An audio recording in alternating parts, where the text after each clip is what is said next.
But yeah, with that over and done with, let's get on with things.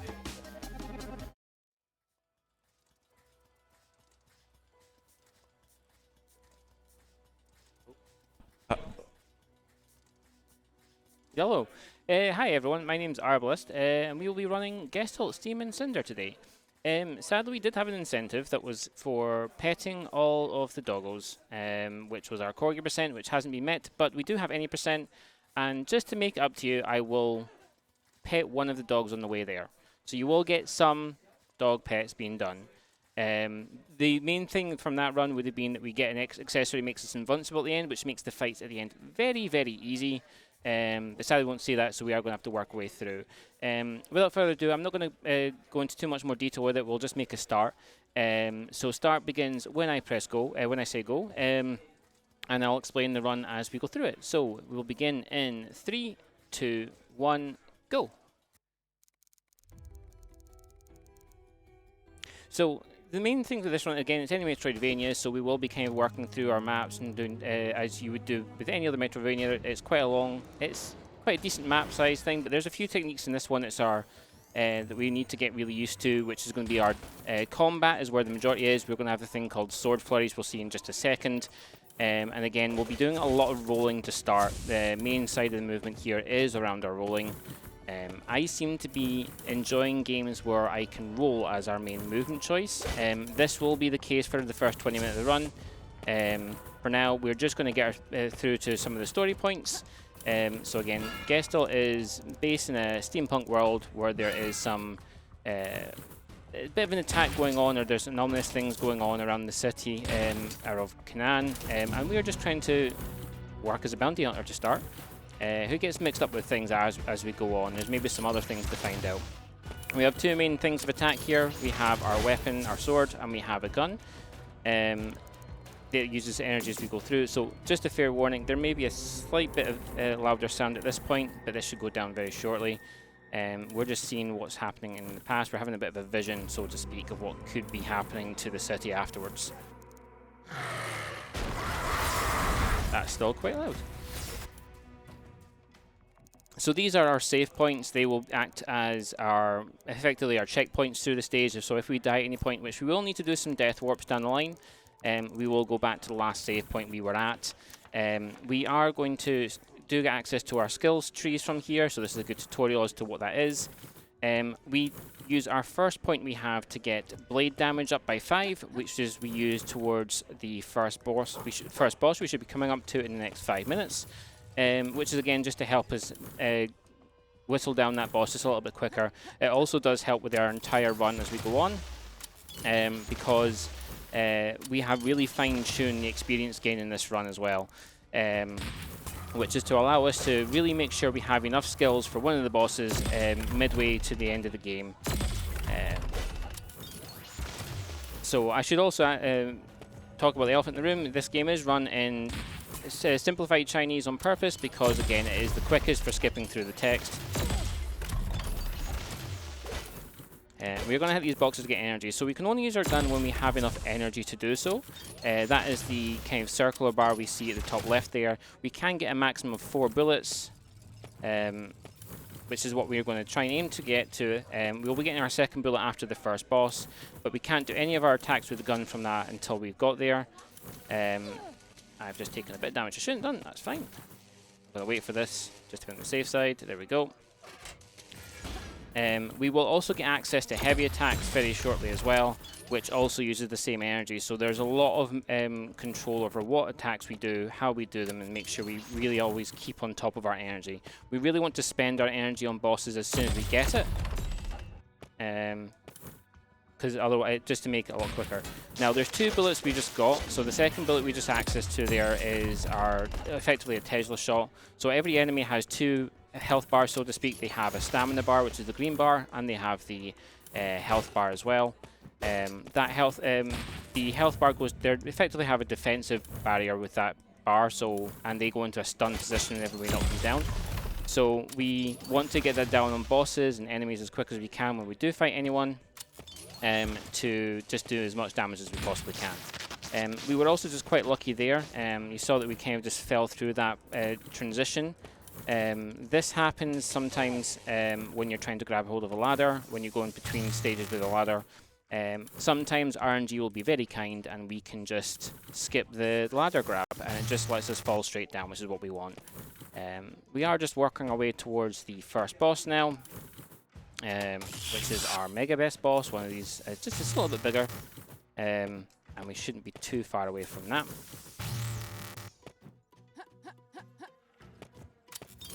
And then we can really kind of see what the sword flurries are like. So again, the combat for this game is really satisfying when you get it nailed down.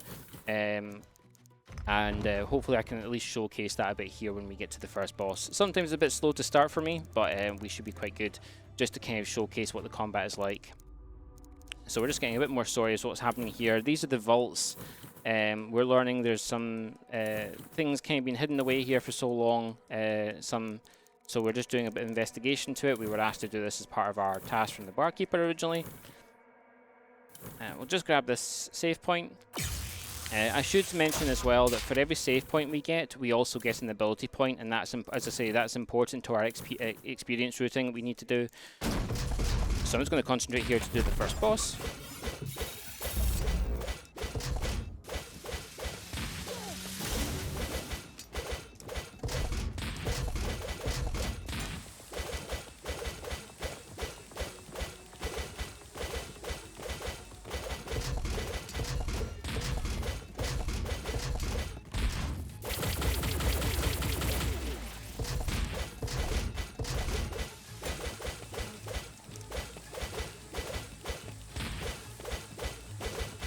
There we go, that's our first boss. Not the best sword flurries in the world, but the way that works is as soon as you hit the ground, you can do a slice, and as soon as you jump again, you can slice again. So you want to time your slashes. So you do one at the top of a small jump, you do a second one in the bottom of the jump, and then the third one is whenever you hit the ground. We're going to do our second set of upgrades here. We're going to take an upgrade to our combos, and we're going to get a second bullet, which is to help us with the second boss which we're coming up to, which is through the outskirts. We're going to meet a few more of the characters here. Two of the bosses will be coming across very shortly as well. They will get a short introduction to them, share a drink, and then once we get our next task from the barkeeper, we will move on.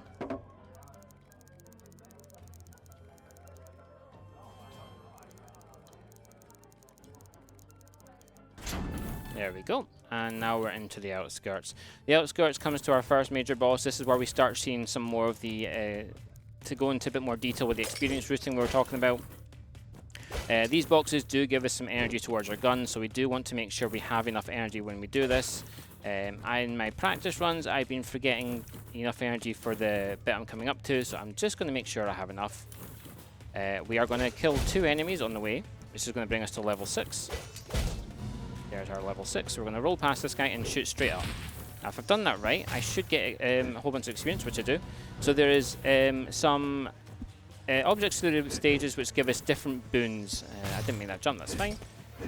This one there in particular is an experience one. That gives us the, as I say, gives us a good part of experience, which gets us to level 7. So this should mean that provided the boss here doesn't be a bit silly with me, we should hit level 9 at the end of it. There is a bug on this boss that can happen, so if it does happen, I will restart the fight just to be on the safe side because I need the experience. But the boss will not give us experience if we kill him in the air.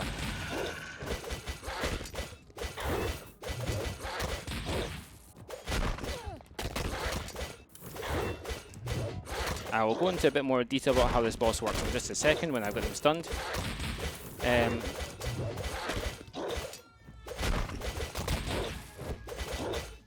We're going to have 2 bullets here, so I want to make sure that I get his stun bar down just in time for when that finishes. There we go.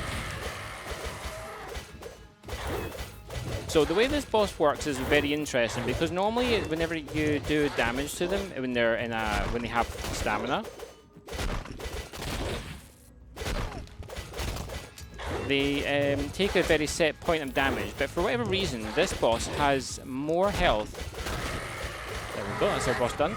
This boss seems to take more damage before you stun them for the first time, so we deliberately try and make sure we don't take away their stun bar until, for as long as possible to get as much damage in to make that fight a little bit quicker. So that went quite smoothly actually for the first fight. You are going to hear barking. That is Bo, the corgi, that we will not be going to see. He is down below us. We will see another corgi soon as well. There's a few we will see on the way. And he's just down there, down those ladders. We'll just carry on. But now we've got this, there's a couple of more things to explain here that I missed earlier on. They are coming up to a skill bulb, effectively. That gives us an ability point as well, so we want to make sure we hit that one.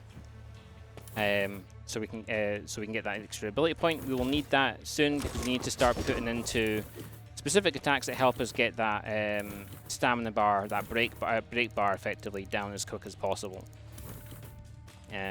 So we are just going to get a bit more energy. We are now going to speak to 2 NPCs, so this is a bit just running around to get some additional skills. And I will introduce you to Finn as well. So that's just getting the task from the barkeeper, just reporting back to what we found in the black market, which is the area we were just in. And we're just going to continue on now through the outskirts. So once we go through here, we're going to access our heavy attacks. That is the other ability I was talking about that we use as the energy we have here.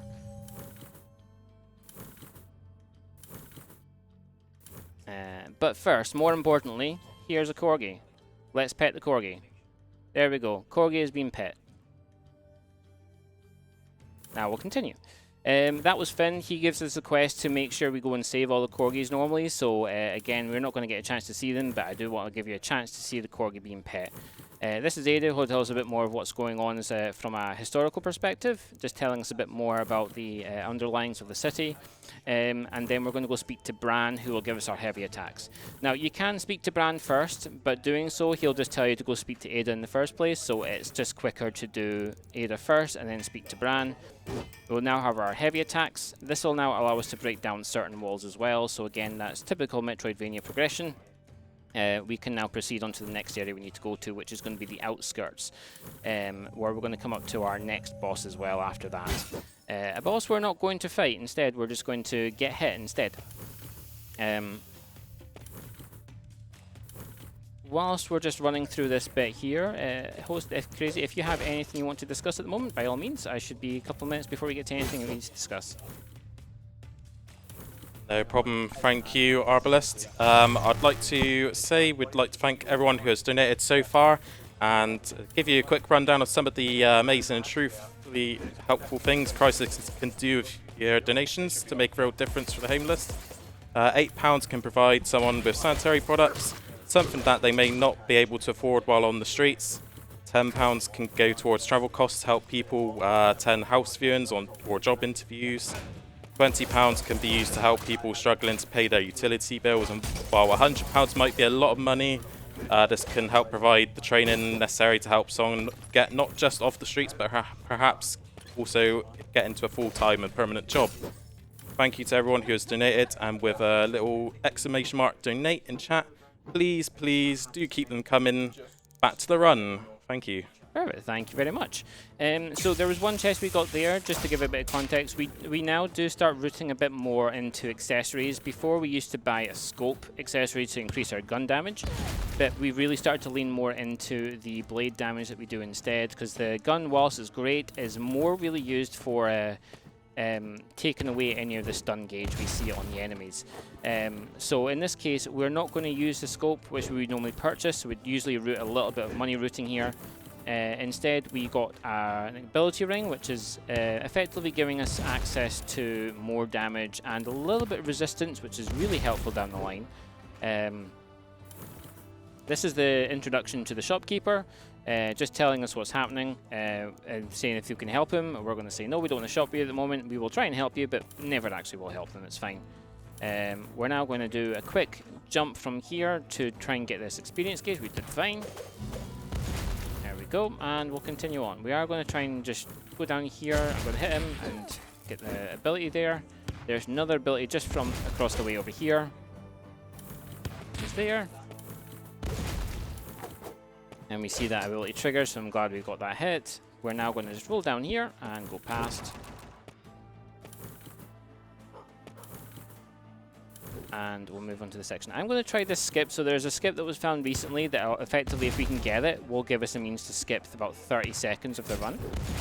I'm going to try it one more time. I actually got it? What? Okay, never mind. I've never got that in a proper run, so that's really nice. This skips about 40 seconds of trying to open an area. I don't need to get poisoned at all now, so I'm just going to run right past. Thank you very much. It does mean now I have actually... no, I do need to go back. Hold on a minute. Sorry, I do need to go back quickly. I have missed... can I just jump down? I might be able to just jump down. Yeah, I can. I did just miss an ability I need to get. So that was my mistake, but thankfully it's not going to cost us too much time. Shame, because I actually hit that for once. I never hit that, so the fact that I did today is quite nice. If I was normally making sure I was taking damage, that would be nice to actually hit that as well. So normally I never get hit by that, but we now just need to dodge this. I'm going to go down here. Just wanted to make sure I didn't take the damage, and then we'll open this up, and we're going to go to the save point. So again, we'll get that ability point, and now we move on to the Renard fight that we have. This is the one I was telling you about before. Hold on to the ladder then, where we don't actually want to fight him. Instead, what we want to do is lose to him 3 times. That's because there's a certain part in the fight whereby he'll effectively disappear onto the top of the ledge there, but you can't hit him, and that does take a lot of time up. So we're now going to deliberately try and die as quick as we possibly can, and we need to do this 3 times. So that's the first one.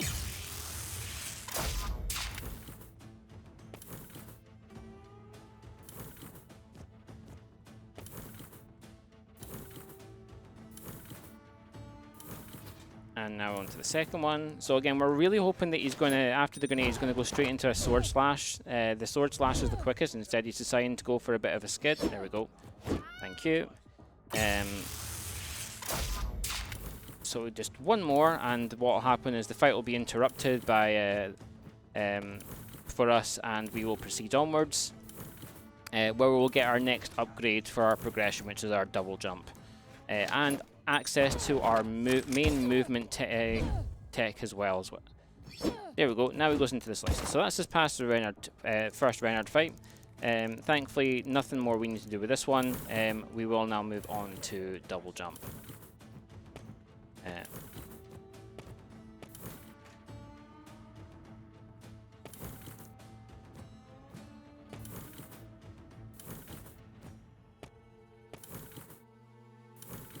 Use the slash there as well, just to kind of slow our way of turning. No, in fact, make it a bit quicker rather, so we actually don't go as far out. And we'll use that a few times here when we get our ability. So double jump, the reason we double jump is extremely important is also not so much just for the double jump itself, but for the ability we can get from our skill tree afterwards as well, which is our dive kick. And we're going to see why in just a minute, because this is the only area in the game whereby we can do a very specific skip to avoid another boss fight, which would take us a couple of minutes to do if we had to do it. So we're just going to bypass that entirely. So we'll get double jump here, and we are just going to unlock our dive kick. And I'm just going to do a bit more skill upgrade here as well, so I don't have to do it afterwards. Bullet, that's fine. And we're going to jump up here to get another skill point. And this is what's going to be our bulk of our movement for the rest of the game, this dive kick here as well. It is a bit more awkward because it does use the heavy attack to do it, but what this also means is that we can now effectively skip and pass through areas we shouldn't be able to normally. So this is going to be the skip. I'm just going to concentrate to do this quickly. I'll explain it after. It may take a couple of tries here. There we go, got it there. So that allows us to skip having to fight those berserkers we fought out in the black market. We would have to fight a few of them at once. So instead we can now completely bypass that fight. And this also is the only time where we'll see story elements also skipped as a result, which means it does save more than just the time of the fight. We will save some other time for some other story elements here as well. Which I'm going to try and avoid triggering. If you walk straight to the left instead of go straight back up from where you were, then it triggers the story points again, and then triggers further story points on the way back to the city. So this skip is definitely the only time we'll do this thing. It is quite hard to do because the idea of doing it is you want at the peak of your jump or around your jump, you want to then dive kick and slash at the same, or very quickly one after the other, almost like you're rolling your fingers over the controls, so you can jump back into the wall, and that's our wall jump skip.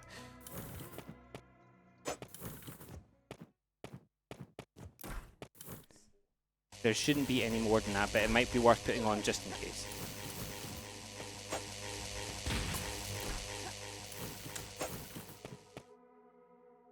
So apologies for the flash there. It is one that I always forget it does happen at one point. I don't believe there should be any more, but just in case, there might be one or more near the end once the game is finished. So again, apologies for not catching that originally. I'll make sure the next, if there's any more, that you are given a bit of a warning before that happens. We are now going to work our way back to the city. This will be just our running through and using that dive kick to really get around as quick as possible.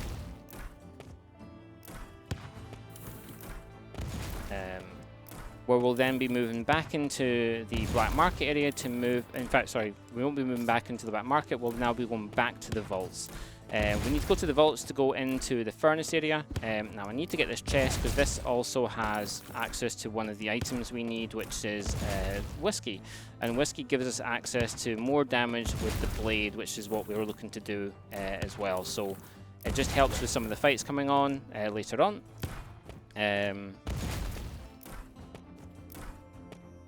When we get there as well. So again, most of the movement will be this. We do have one more ability we'll be getting down the line. I don't know why I grabbed that teleport. I don't need it. But for now, we'll be running all the way back. We do need to speak to Ada one more time on the way here, which is just here. And I have a habit of always forgetting to speak to her as well, which is something I'm glad I didn't forget to do this time, because I definitely did last time, and I definitely did that in practice. Hi Finn, good to see you. Bye Finn. Finn's a good boy.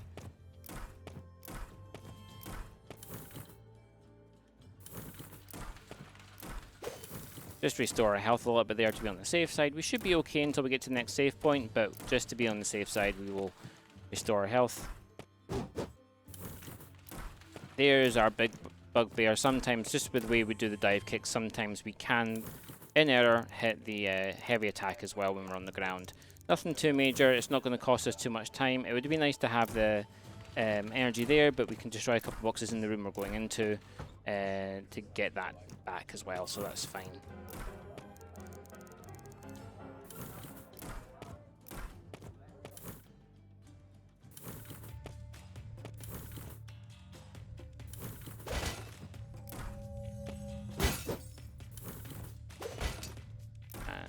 Go. That's us back into the vaults. So now we'll be moving into Fornax. This is a more brighter area. Again, it is the furnaces we're going into. So from here, there will be the first real use of death warps. There's one element we need to go into that's going to take us to go. We need to grab a few valves. So once we've done that, we will die on the first couple of times we get them. And whilst I'm getting there, host, is there anything you want to discuss? Brilliant. Thank you. We've just got a £100 donation from the Casino Night Enforcement Agency. They say, hello, UKSG Marathon. The Casino Night Enforcement Agency has arrived. Be aware. And we've also got a £25 donation from Zephyros. Zephyros here. Glad to see Gestalt at an event. May the sword flurries be in your favour. With a heart symbol. Thank you very much, Seth Ross. Good to hear from you as well. Thank you so much. Back to you.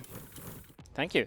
So this is now into Fornax. We'll be grabbing this here as well. This is our next ability point. So from here, I am going to just upgrade it because I always forget. Just select a couple of abilities, and then that should be us for the moment. So we have only one more upgrade to do before we get on to our next boss, which is a bit further away. There is one of our corgis we would be looking to pet. Otherwise, we will be missing this one here to save the frames. But from here, we again going to go, as I say, we're going to go to a couple bits to... Oh, that was almost a disaster. To get these valves. So this area here can be my bane. Sometimes it's nice, sometimes it really, really hates me.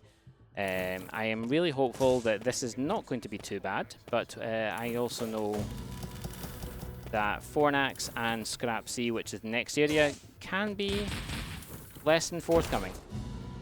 So that gets us to level 16, which is where exactly we want to be.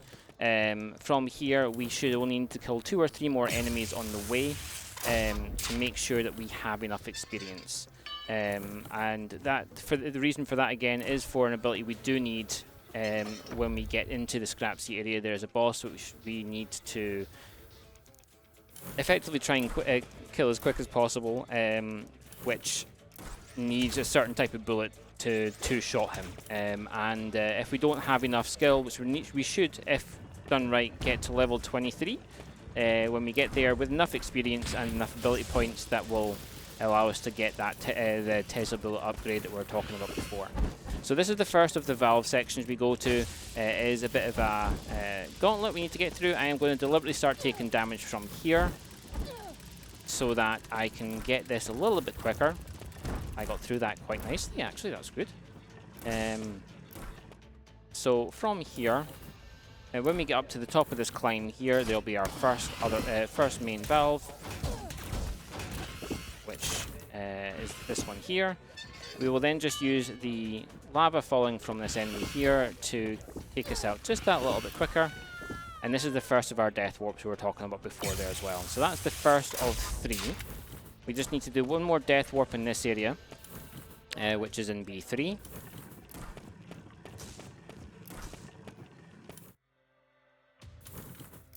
Now, if I can get this cycle, I'll be really happy, but if I can, it's fine. But we want to try and get to the platform here quickly.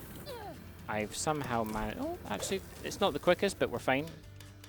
I am going to deliberately take damage and fall here. I didn't need to fall, but the damage I was meant to take. I'm going to try and be a little bit more conservative and healthier just for marathon safety. But we want to try and have the bees that will be coming up to... almost forgot that one. Take us out pretty quickly afterwards once we get this valve. So we're just going to fall down here. We're going to climb up here, try to avoid the fists, let this one hit me, and grab the valve. And then hopefully one more hit. In fact, you know, I'm just going to go to this guy here. Thank you. So that's just got both of the valves we need to do some death warps on. There is one more valve we need to get, which is down here.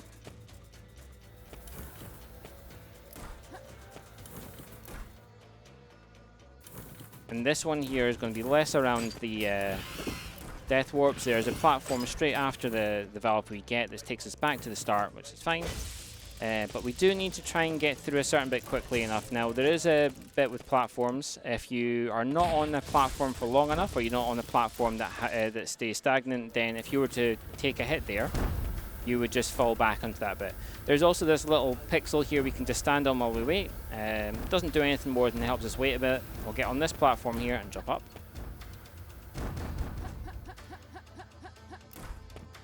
And then carry on.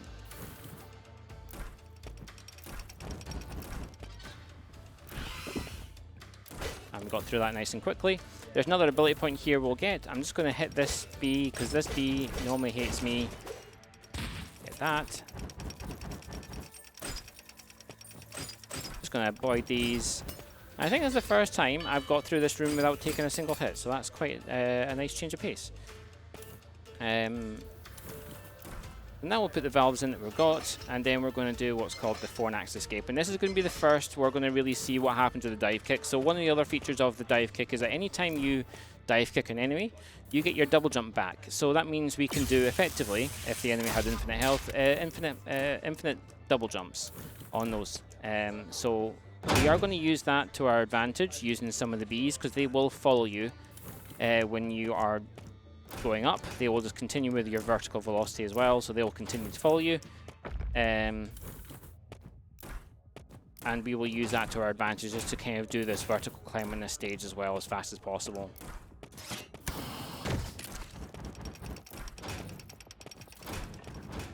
We can use dive kicks as well to power through any projectiles. It means we don't actually take the hit from the projectile itself.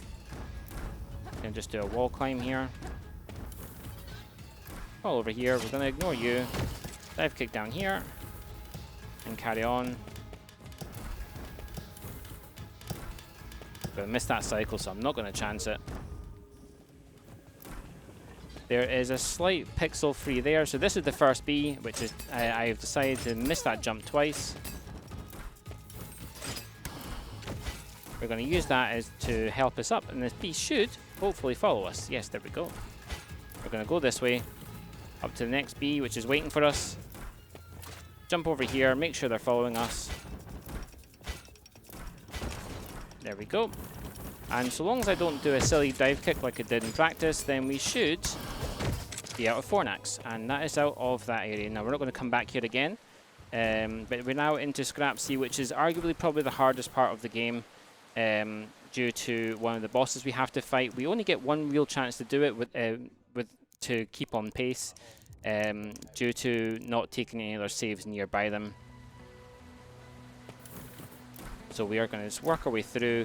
Scrap C shows us, as the name suggests, there's always rain going on, and scrap falls from the sky. That scrap is RNG. We are going to waste a bullet. I need to regain my bullets.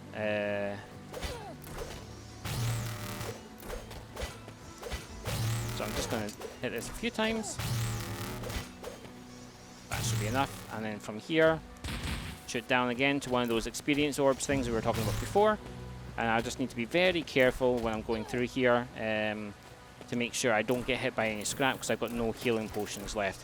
This does use one of those ones you'd expect from maybe Dark Souls, where you get two... I say Dark Souls, it's not a Dark Souls thing, but you get 2 health flasks. You can upgrade them through your skill tree, so you get more healing out of them, and you can get more flasks around the stages as well if you get certain unlocks. So there is some things to do that. We're never going to get any more health flasks in this run. We are just going to run on the 2. I am going to play it a little bit safe, because I am fully conscious that that was way too close. I was saying play it safe. If I was to die there, I'd go back to the beginning of Scrap C, but thankfully we're okay. And this is the only save point we are going to take in this area. The reason for that being is that we want to save here, work our way down to the next boss, beat the boss, and then death warp back up here to save us some time, because otherwise we have to go through a long gauntlet to get back here for the final boss before of this area before we can carry on with the game.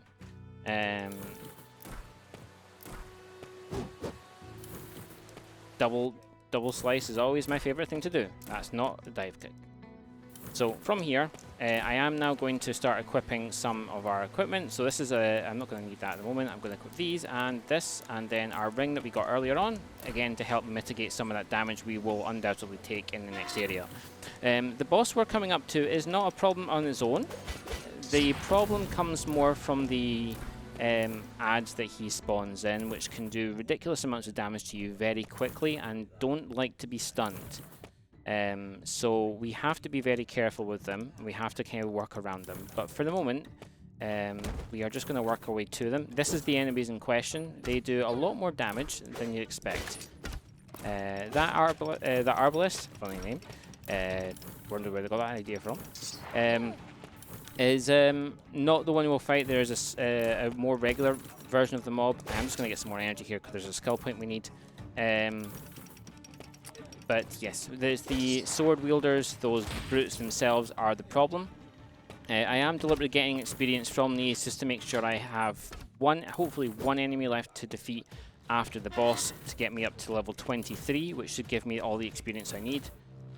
I'm going to wait for this cycle here. And we'll continue on.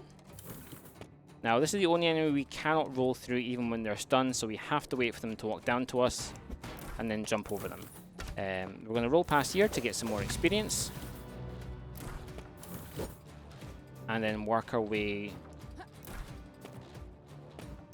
up to the boss. We've just got a couple more rooms to go before we get there.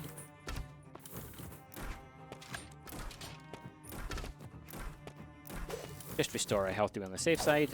Got them to do their slice rather than their blade throw. The blade throw is more likely to hit us and just cause us to lose a bit more health, whereas that spin is usually very easy to avoid if you run up to them. So this is the safe point we're not going to use. We have a quick scene here, and then we're going to go into the brute fight, which I will put a bit of concentration into.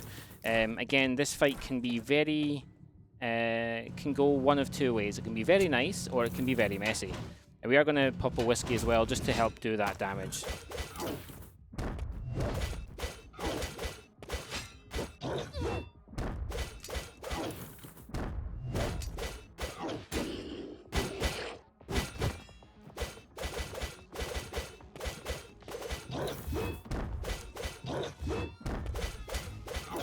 I am very confused. There's no mobs. I have never seen this happen before. Oh, they're... Okay, never mind. There they are. I was like, hold on a minute. Normally what will happen is this fight in turn has meant that it's probably the best fight I've ever had. Because normally the first sword wielder comes out very quickly. And that's the fight over. So normally the first sword wielder will come out at the same time. We have got exactly the amount of experience I needed. So we can continue on. And whilst I'm getting the skill here in death warping, Crazy, anything to discuss? Yes, thank you, Arbalest. Just letting you all know, we've raised over £1,500. Let's try and get some more donations in and hit the £2,000 goal. Other than that, would like to give a quick shout out to our friends at Benelux Speedrunner Gathering and Norway Speedrunner Gathering for their continued support of the UKSG. BSG Plus 2026 coming up from January 17th until January the 24th from Nieuwegein in the Netherlands, while Norway Speedrunner Gathering Spring 2026 will be coming from Gjerdrum near Oslo between April 24th and 26th. Both are absolutely amazing events, and if you'd like to learn more about these and other speedrunning organisations, be sure to check out ongus.io for all the latest and upcoming speedrun in marathons. That's ongus.io, by the way. Again, though, thank you to both BSG and NSG for their continued support. Be sure to check them out, but for now, let's get back to UKSG, and back to you. Thank you very much. So this is the Indra fight. This is the one I was talking about before. We want to try and... I've just messed that shot up. That's fine. This is the one we need to use our vials from. So these vials restore our energy. I missed one shot, but it's fine. But that is not too bad, all things considered.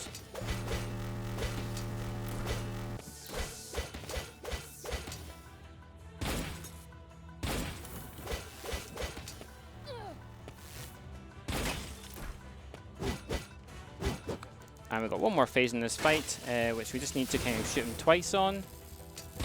This is where we need those Tesla bullets. Just going to avoid the damage here to be on the safe side. And that is the fight over. That's why we needed the Tesla bullets, because that makes the second phase of that fight very, very quick. With that, we are now through the worst area of the game, arguably. And we're now on to the road to the final area of the game and the final boss of the game as well. So we do have a train ride. We are going to get our last ability here, which is our air dash. So there's a little bit of dialogue we need to run through here. We'll learn a bit more of the story of this Charon, as it is here, who was the person that was living in the Scrap Sea. For those who live within the city, the Scrap Sea causes them to effectively mentally degrade. There's something within the rain that affects their physicality, and in this case, it meant that they would lose a bit of the sense of themselves. When we were coming through here, the other character that's with us that's tagging along was starting to be impacted by this, but due to the genes of Alethea, who's the character we play as here, they're not impacted by it. They don't have any impact to it, so that's why we're able to continue as normal within the Scrap Sea. We are now coming up to our first proper B skip. Now this is where things get a little bit more sketchy. This here is one of the most annoying things to control, because... that was actually not too bad. These bees have a tendency, if you don't let them follow you properly, will slingshot off the screen. And we're going to have one more scene of that as we get into the last area where we need to do a bit of a bigger one. But as you can see there, they just kind of slingshot over to me. We need to try and control that as best as we can, which I'm going to do this room again. There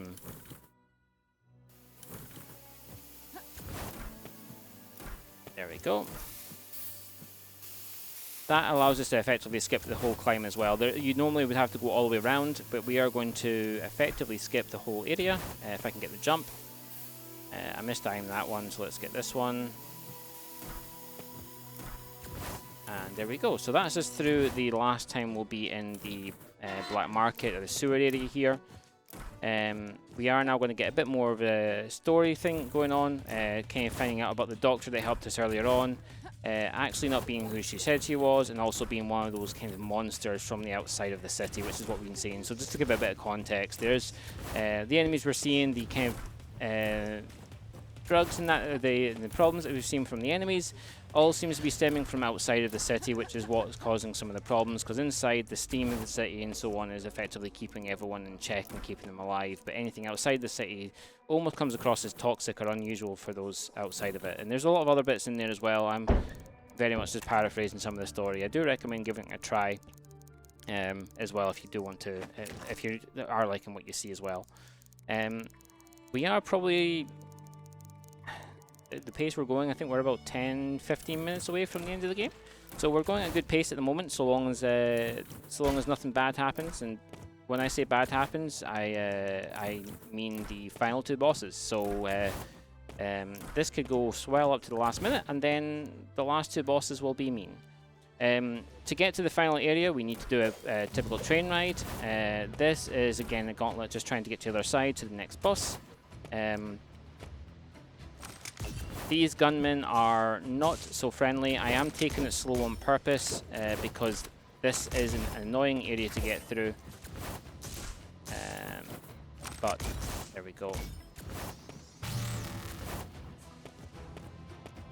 These big gunmen as well. Big miniguns, don't like it. Just going to duck under those bullets, carry on.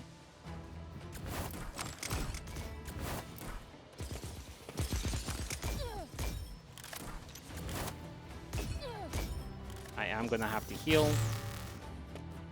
Hopefully I get to the end bit that I'm trying to get to before anyone hits me. I did, thank God. So that's just got through the train section. It can be a bit of a gauntlet. Sometimes it can be quite nice. We are now going to take on Cassandra. This fight has two phases, which is the first one we're going to de-heal with here. We need to get down 25% of our health. I can't get the...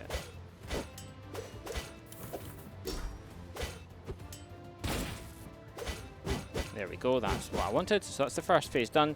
She now accesses the ability she's got, which is going to be a bit more. Now there is a strange bug with this fight that sometimes can trigger when she's doing those dives down, where she kind of gets stuck in where she is. I'm hoping that we can get that to trigger, because it means we can just wail on her, but in this case it's not happened, which is not a problem at all.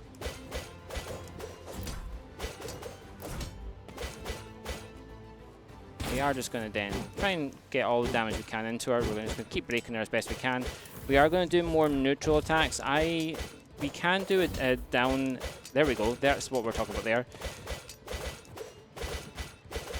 And now we can just attack her perpetually until... Just going to do this for ease though.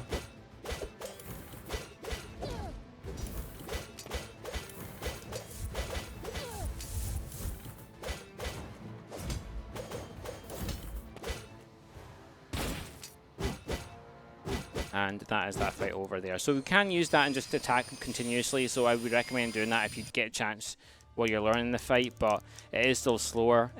Sometimes when you break her out of stun from that phase, when she's kind of just stuck in motion, she will stay stuck in that even whenever you've broken her armor off, but in this case she didn't do that for me, which is fine.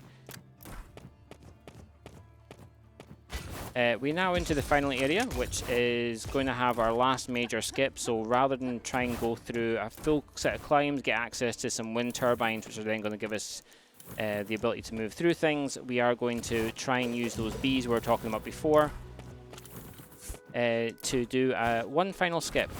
And once we've done that, we will be on to the last 3 bosses of the game,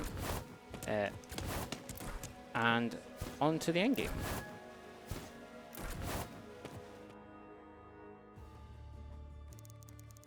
So we'll just do the last bit of story there. There's our last 2 bosses, funnily enough.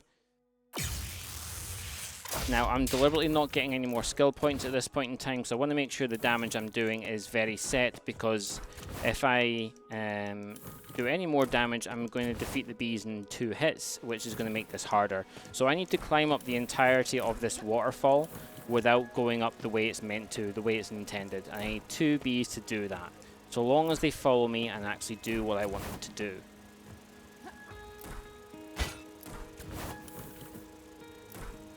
Which is, again, making sure they're in sight for me, which it looks like they are. Yes, they are. Is that one? It's both of them. Good. So we're fine here. We're going to use them now to... may have to do it again. We'll see. I'm going to just try and get them to the left here for me. I'm going to just try and... Nope, we're going to have to do it again. That's fine. We want to climb. I just missed it by 1 because of the angle. You need to hit them. If you hit them even just slightly off angle, then they will poison you instead, and you will have to do it again in this case. And that has happened to me numerous times. The bee skip is the most annoying skip. The other ones can be done with practice, but this one sometimes just depends on whether or not the bees are playing nice with you today. I think they slingshot away. There we go. So this is what I mean as well. For me, that was because I didn't keep them in eyesight for long enough. We are going to try that again. There, it's just, again, far more quicker to do it this way than it is to do it the standard way, which can take a lot longer. So I might try and get a 3rd bee to follow me, just to play it safe. I'm going to allow that poison to happen.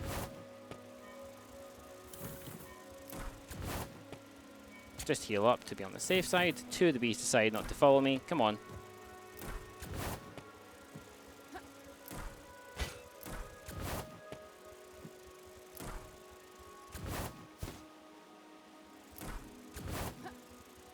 There we go. Hopefully, this time. There we go. So that's us through the skip now. So we are now past that skip, and we're on to the final length of the game there. So we're actually making decent time as well. Just to play it safe, I am going to take this out in case I die on the way here. I should be fine, but never saying those, that could be the worst thing I could say. So we're just going to get through this bit here. Normally you would have a wind turbine kind of helping you along the way. We won't have that here. So we're going to have to dash, jump, and make sure we've got the right pacing for it to get through the skips. Otherwise, again, when you hit those spikes, you will just go back to where you were. So we've got 3 more boss fights to go through. Now we're through that skip, we are going to do our second to last upgrade after we get this save point. And we're going to get a couple more upgrades in particular. So we are going to get to this section here, and we're going to get poison bullets, which again we'll use on this boss fight here for Elisa. Hopefully this goes quite smoothly. We shall wait and see. We want to shoot 1 big bullet onto them, hopefully poison them. Right at the moment, doesn't want to be poisoned. There we go, there's the poison. It's not what I wanted. I was hoping to do it on a charge bullet, because charge bullets do more poison damage. I missed that shot.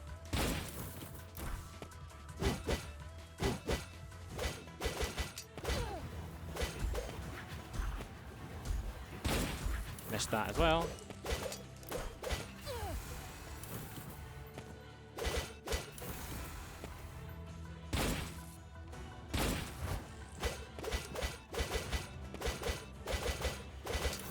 Fine. I'm going to dodge away. I'm just going to heal up because I don't trust myself at this point. There we go.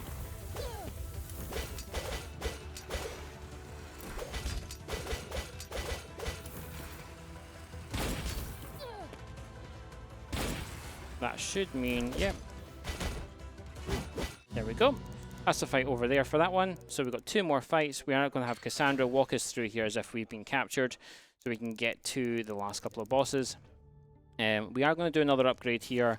Now we've got all the skills we need. I'm going to focus on getting all the skills that give me access to damage. So that's yellow for for critical, and green for gun, and then purple for blade damage. We don't want to get the blue one, which is our break.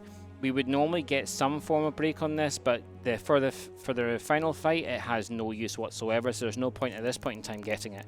So I'm going to focus on this one, because this fight can be very annoying. Renard is very annoying, usually.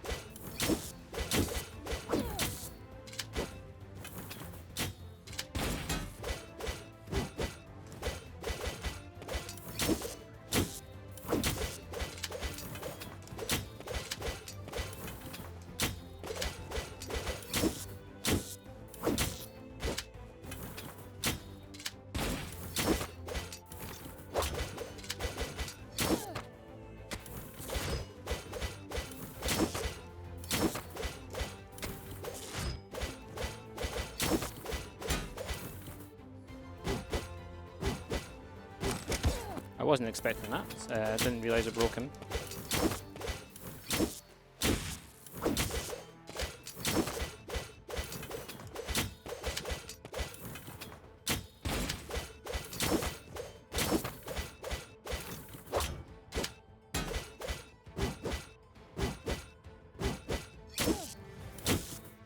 Gonna just heal up to be on the safe side. I don't trust my health in this bit.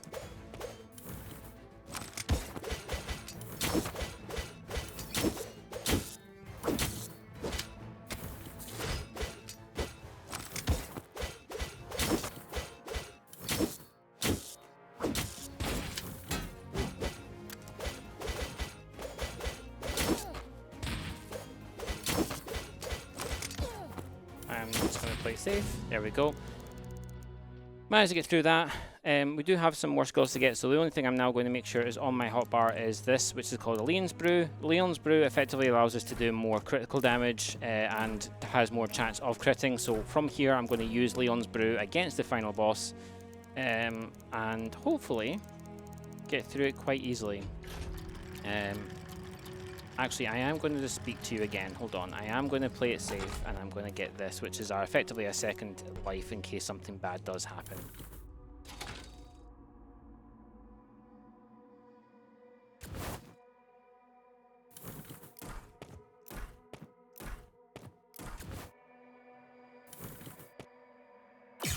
Go. So before the fight, we're going to use the last whisker we have, and we're going to use Leon's Brew. And we're going to have this vial here. So what we're going to do is use all 4 of our energy up. The fight doesn't generate energy back than it normally does. So we're going to use our 4 energy, 1 to put some poison on them, and then use the rest to kind of attack with neutral heavy attacks.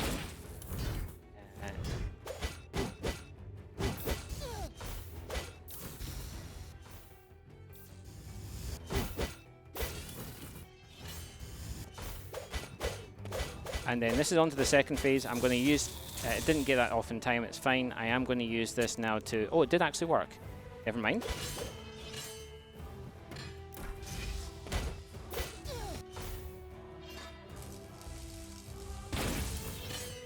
Now onto this bit. So we use these fire orbs here as the only way to restore our energy normally.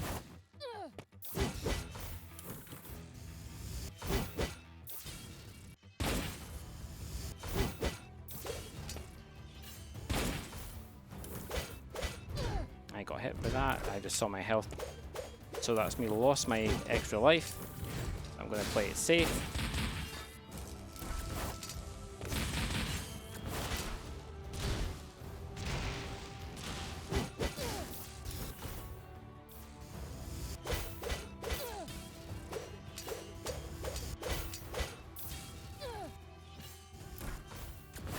I am now going to try and restore my health. Hopefully it stops attacking me. There we go. I just want to play it safe.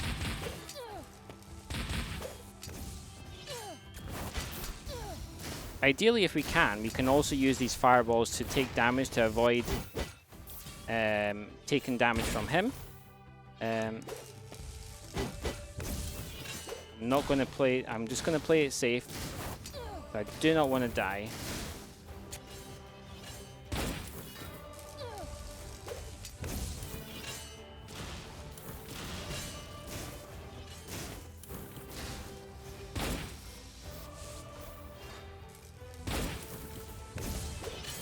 I am playing it a little bit too safe though. We can normally have this fight done by now, so I'm just playing it. There we go, time. And that's the end of the game there. So that was that one finished. Apologies for that, it was a bit sudden there, but the fight could have gone either way last second. So yes, that's Gestalt Demon Slayer at 100%. Quite happy that the run didn't kill me in the last two fights, because that has been the most common thing to happen. And to get the run under 55 minutes as well, I'm quite happy in a marathon setting too. So thank you very much for letting me showcase this. Again, it's been great to have an experience of this again after Green, and I look forward to potential more events down the line as well. For myself, I go by Angel Arbalest on Twitch, so I usually kind of stream either something like this or other Metroidvanias, and just seem to be more engaged with this kind of game as normal. So yeah, if you like what you saw, please do give Gestalt a try as well. The community is very lovely, and they're always more than welcoming, and it's always nice to see more people take on this game too. So yes, again, thank you very much everyone for letting me run this, and I'll pass over to yourself, Crazy. Thank you very much. Thank you. That was a brilliant run, so well done. But with that said, that's the end of my hosting shift. I'm back on tomorrow running Super Mario Advance 4, Super Mario Bros. 3. But other than that, I've been Crazy, and have a good rest of your night. Cheers. Thanks all.